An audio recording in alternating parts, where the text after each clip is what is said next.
Peut-on sérieusement prescrire un diagnostic partagé? C'est la question à laquelle nous allons nous intéresser aujourd'hui, car s'il est assez tentant de répondre mais non, bien sûr, on ne peut pas forcer quelqu'un à faire un diagnostic partagé, dans la vraie vie, les situations sont beaucoup plus complexes. Prenons l'exemple, imaginons, je suis le DRH d'une entreprise industrielle et la patronne d'un de mes sites rencontre des problèmes avec son équipe.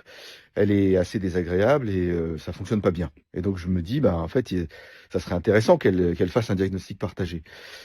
À quoi dois-je faire attention? Comment m'y prendre dans cette situation? Eh ben, on peut schématiser la situation de la manière suivante.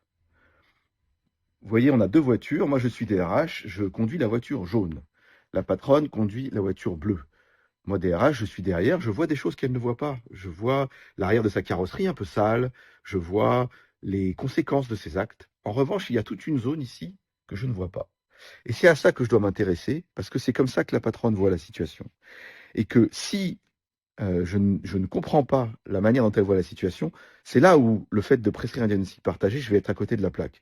Alors que si je comprends bien la zone d'ombre, pour moi en tout cas, qui est ce qui fait qu'elle conduit comme elle le fait, eh ben, je pourrais plus facilement l'aider, je pourrais plus facilement lui proposer quelque chose d'approprié. Voilà. Et donc, en tout cas, c'est ma réponse à cette question. La seule chose que l'on ne sait pas, c'est pourquoi avoir commencé avec cette image de Tokyo Drift, mais ça, ce sera pour les commentaires.